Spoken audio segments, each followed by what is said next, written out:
My name is Mark Haim. I work as director of Mizzou Peaceworks. I've been an activist pretty much all my adult life, and I recognize the importance of many different kinds of activism. I should say this picture here is from 1941. The NAACP was picketing outside of Safeway stores as part of a boycott. It was part of the campaign which said, don't buy where you can't work, because Safeway was happy to sell to black people, but was not happy to employ them. I will also report that the boycott was not successful, and Safeway kept on discriminating, which is unfortunate, but you work with what you got and you do the best you can. Just to start things off, there are many, many forms of social change activism, and some of them are involved in lobbying elected officials or working to elect different officials. Some are involved in issue education to change public opinion. Some involve direct action to try to achieve results. Others involve litigation and regulatory involvement. There's a whole lot of different things you can do. But often we tend to overlook the leverage we have with our pocketbooks and our dollars. And we know under capitalism, profit in the bottom line is really central. So it's important to recognize that we do have power. Even though each person alone feels really small sometimes, there's more to it than that, because we can get together and have that strength in numbers. It's unfortunate you all can't even see the screen, but you can see it this way, yeah. The inequality we have in our society is obviously huge, and it's gotten much worse since the early 1980s. That said, the average person still in this society has some money. And if you look at Bureau of Labor Statistics numbers, the top quintile, the top 20%, spends almost 40% of what gets spent, but that means the other 80% who are not wealthy are still spending about 61% of the money that's spent as consumer dollars. And even if you bring it down so that working people are 60% of the population, that 60% still has 38% of the purchasing power. So there is some leverage we have, and we do get a fair number of dollars to vote with. And if you're interested in economic leverage, what you'll find is that in that activist toolkit, there are quite a few tools to use. And I'm going to try to focus on a few of them this hour, and then my guests who have experience working with various campaigns are going to be talking about what they've done and the kind of work they do, and hopefully that will give a little more context to this. Some examples of ways that we exercise economic power and that leverage that comes with it include strikes, boycotts, indirect boycotts, corporate campaigns, divestment campaigns, fair trade buying, buying local, buying small, shareholder initiatives, and then there's a whole world of alternative economics, cooperatives, micro-lending, nonprofit organization of the economy. It's really important, and we don't have time to talk about all of these. We're going to cover as much as we can, though. Strikes and labor organizing has been one of the classic ways that working people have gained leverage over their employers and over public, over their wages, their working conditions, and even their influence on public policy issues. However, in recent years, the labor movement's been on the ropes. There's been lots of union busting, and there's a lot of difficulty in holding strikes these days. A lot of times workers go out on strike, they lose their jobs, and scabs get hired. And most of the union organizing, instead of being in the traditional industrial sector or in the the sectors like extractive industries, in recent years it's more been in service and in public employees. And there's often limitations on striking of public employees. That's another issue. But what you'll see is that there still are strikes, and when they are, it's nice if we can support those. But I'm not going to focus too much on that here today. Rather, I want to focus in on boycotts, which is a really important economic leverage that lots of people can participate in. It has a proud heritage that goes way back. You can go back to Boston Tea Party and boycotting of tea with the tax stamp that it was put on it back by the British colonial authorities back in the 1770s. Most people know about Gandhi's Salt March, and we've had other boycotts. The Montgomery bus boycott is one that lots of people are familiar with. And I would just point out, when we talk about boycotts, boycotts are most effective, or really only effective, when there's mass participation. So you see the picture of Rosa Parks sitting down in the section of the bus she wasn't supposed to by convention and law. But what really brought it to fruition in Montgomery was all the people who, instead of riding the bus, walked every day, or carpooled, or provided rides for each other. And over the course of over a year, managed to win that effort. So this is the kind of thing that makes social change. It's mass participation. I think that's a really important thing when we talk about boycotts. Now, some of us who are older in this room will remember the grape and lettuce boycotts in support of the United Farm Workers back in the 60s and 70s. These allowed farm workers in California to gain some modicum of decent remuneration and safer conditions. It allowed for the organizing of labor unions out in California. Under the National Labor Relations Act, passed in the 1930s, they excluded certain categories of workers. They excluded domestic workers, and that was traditionally an area that lots of African Americans were working in. And they also excluded farm workers. And these boycotts ended up changing those policies and forcing the companies to negotiate with the farm workers, the United Farm Workers Union. A more contemporary version of the same thing, have people heard of the Immokalee Workers, Coalition of Immokalee Workers? Anybody heard of them? Show of hands, not too many? Okay. Down in Florida, these are workers who pick tomatoes in the area close to the Everglades, and they were being paid peanuts, and really not peanuts, but very little, practically just peanuts. And they started organizing boycotts of fast food restaurant chains. Taco Bell was one of them, Wendy's was another. They went after Chipotle. And all they were asking for is these companies that buy lots of tomatoes pay 1 penny more a pound, and they would be in a situation where the workers could see their wages or their pay go up dramatically, and they have won a number of victories by doing that. Example of an international boycott, this was one from the 1980s. Nestle was pushing the infant formula in developing countries where people, A, the best thing they could give their babies anyway was breast milk, but B, they couldn't afford the formula, so they were giving it in watered down formulas, making the kids malnourished and sick. They also didn't have sanitary facilities, and it was really horrible, but people in the developed world, in Europe and US and other places, started boycotting Nestle's products, and eventually they agreed to adhere to certain standards. There's been accusations they haven't followed that, but at least it brought some leverage. Some boycotts, though, are not very direct. And one example of an indirect boycott, when you have these hate mongers on the radio or on Fox so-called news, we can see that it's not really possible to boycott their TV or radio stations in a way that gives them economic grief. But what about boycotting the advertisers and having the advertisers pull themselves from the shows? And that has worked to some extent. So that's an example of an indirect boycott. Now we're going to talk a little about divestment. And Michael, you might recognize some of these pictures. Some other people who've been around here since the 1980s might. We're going to be talking about divestment campaigns. And divestment is something that provides a bit of basically moral suasion and pressure that comes from delegitimizing an institution or a system.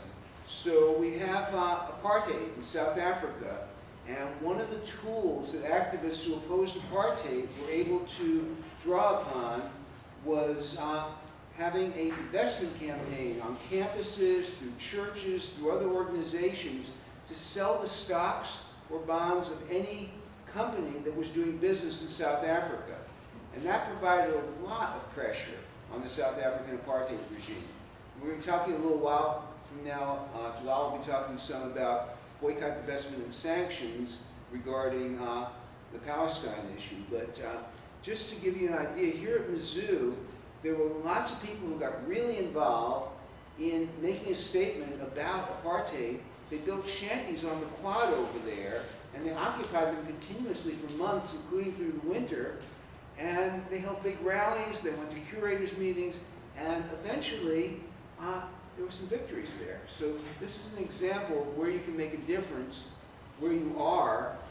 And right now, there are efforts to do something very similar with fossil fuels because of climate change. And I know Haley's going to be talking some about efforts right now here on the MU campus to move forward a divestment effort on fossil fuel companies. And again, you end up in a situation, you're not going to bring down the fossil fuel industry simply by, having a few campuses here or there sell off their stocks. As long as oil is profitable and they're allowed to, these companies will continue to drill for it and pump it and sell it. But the thing is, you can make them into pariahs, and you can make them into basically institutions that people don't want to be associated with, and then you gain the leverage to actually change public policy. And we're going to talk about that some more. These are some pictures of the folks in Meek doing some street theater. This was a really cool street theater type action. It was at a curators meeting, and they brought cake and put up a big banner, said thanks for divesting. Of course, they hadn't divested, but people started asking questions. That's what it was about. Boycott, divestment, and sanctions. I mentioned that briefly a minute ago. BDS has been targeting the Israeli industries that are based in the West Bank and others, and there are different ways. I'll let Jalal talk about that, but this is one of the, I think, more successful ones. SodaStream. 2 minutes, I better hurry. Okay. Fight for 15 is another one, trying to get $15 minimum wage, and we have a guest who's going to deal with that. Justin's going to talk about that, so I won't talk about that right now.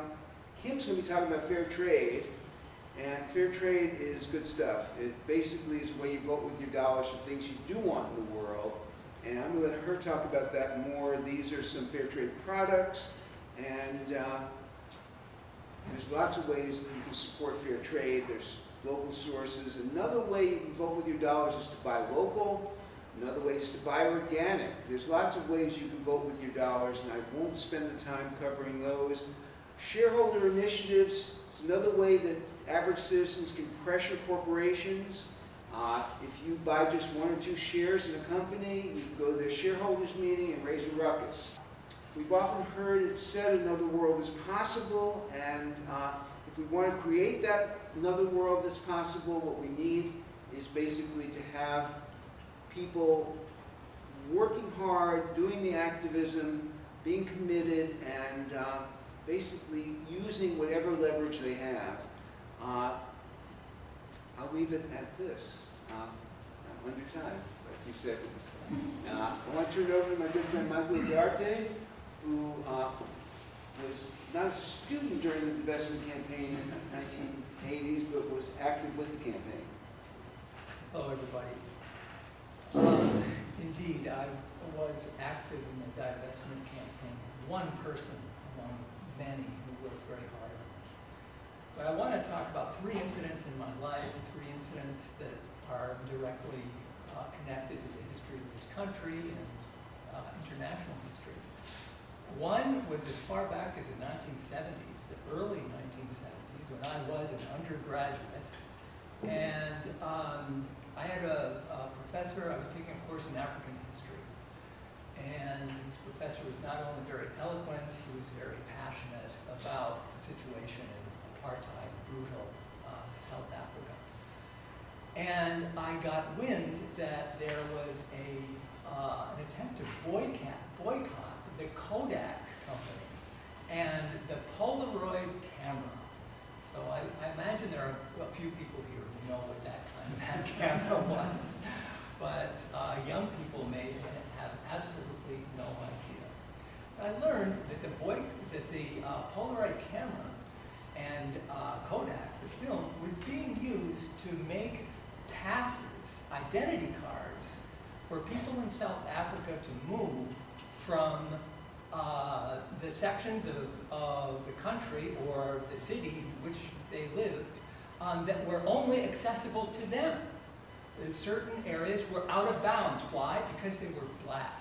And not only I saw examples of these cards, they had gradations of race, of brown, Indian, etc. It was an abomination to anyone with any sort of sensibility. And I was very happy that there were some people who were working. Let's see what we can do. This is Polaroid camera, a huge company. Let's divest. They're doing business in South Africa. It's wrong that they should be doing that.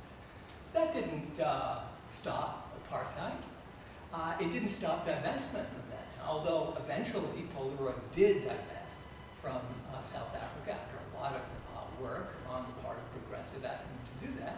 But lo and behold, I became a professor at the University of Missouri, and this issue was still here. And there was another divestment movement, and I found out as a professor that my pension funds that I'm living on at this moment, because I've retired from the University of Missouri, were using, my funds were being invested in companies doing business in South Africa. I thought that was wrong. I got some professors to rally around the issue and to support largely African Americans, but there was a group of graduate students from law schools in the different campuses of the University of Missouri that would follow the curators around. Every time they had a meeting, they would go there, be it Rolla or in St. Louis or on the Columbia campus, and they would disrupt. Yes, they asked questions, sometimes impertinently, but they made it clear that they were against University of Missouri's investment in companies doing business with South Africa. And lo and behold, we won that battle. Lo and behold, the then president of the university, Peter McGraw, decided that there was too much. There were other universities that had divested before the University of Missouri. The University of Missouri actually didn't have much of a choice. Whether we wanted to keep on being the mediocre, university that some of us thought it was, or just continue on our merry way, or do we want to be a voice for change? And we won. The last issue, it's not very related, but I just got back from Spain now. It doesn't have a great deal to do with South Africa or with race relations, but it does have something to do with what we're talking about, economic power. There was a strike that probably didn't get much press here in the United States, but it was a taxi driver's strike in favor of regulation of the taxi industry because Uber is taking over as an international corporation, and it's depriving taxi drivers of their livelihood. I got out off a train, off a train station in Alicante not too long ago, and I saw this commotion. And here I was, amazing. I was looking for a taxi. No taxis to be found, because they were all lined up as far as I could see. In the city of Alicante, it started in Madrid, was in Barcelona, and it drove companies, it drove mayors and city councils of various cities to at least enter into negotiations with those taxi drivers, and they're negotiating as we speak. It's still an open issue, but I was amazed at how much power they had by just stopping their taxis, just not picking people up in a country that relies on tourism. So we can win. I've been with Meek for almost a year now, and we're growing smaller, but we're looking to build a movement this coming semester, so if you know any students, hit me up. our university invests $10 million of their endowment in fossil fuels, and our goal is for them to divest, which is the opposite of an investment. I'm really bad at this, guys.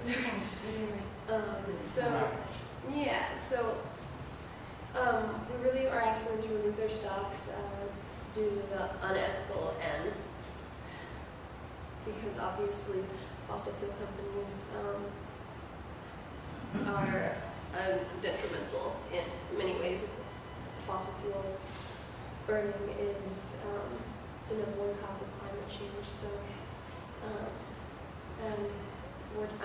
I myself am very passionate about climate justice, and we know that the board curators and the treasurer have the ultimate power in deciding where those funds go.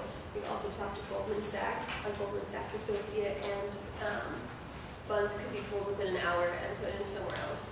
We have studies that suggest that clean energy is actually more profitable, and so we want the university to immediately freeze any new investment in fossil fuels and to divest from direct ownership within 5 years. And Mizzou Energy Action Coalition has actually been around for nearly 5 years. So we're still working hard. We wrote an op-ed last spring, and but they did respond to us and told us that that fossil fuels were benefiting developing nations in a way that we couldn't understand, but the way we know is that developing nations are actually more affected by climate change. And so we're still at it. We're looking, in this coming semester, we're looking to become more involved with other organizations and making it a more intersectional form of activism. And so that's Mizzou Energy Action Coalition. Money talks, so we would like to silence fossil fuels.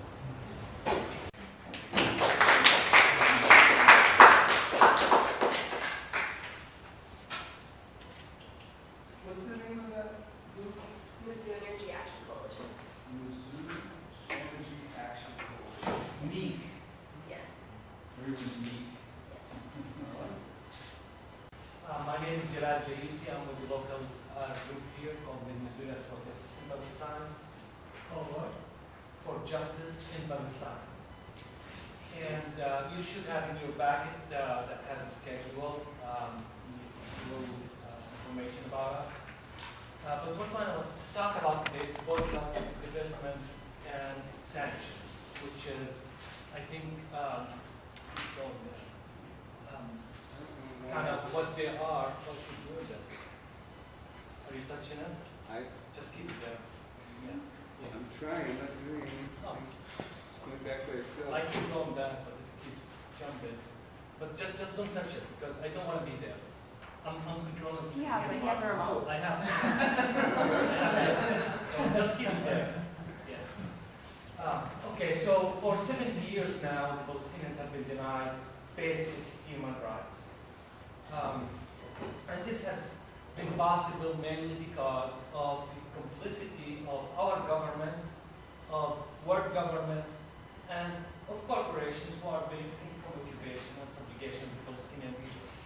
So 13 years ago, the Palestinian civil society issued a call to the international community, to the global citizens of the world, citizens of conscience, to take a stand, to correct what their governments are doing, and to hold Israel accountable for the way it's treating the Palestinians.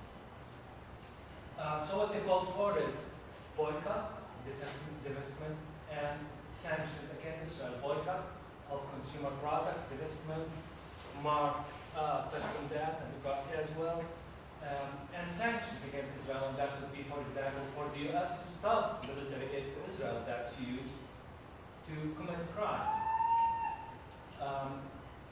So at its core, BDS is a call that to hold the principle, very simple principle, that the Palestinians have the same basic human rights as the rest of humanity. That's what it's about. And it has specific demands. It's on the fly, I'm not going to get into that. But I want to touch with this, you know, although the BDS movement asked us to boycott all Israeli companies, their campaigns are very targeted. And mainly this time I will try to illustrate that. If you have an untargeted consumer boycott campaign, where you have a huge list of companies you're trying to boycott, right? Your effort, your energy is going to be dissipated in a way. It's going to be diminished. But the strategic things they do is they try to identify a small number of companies and direct all actions against them.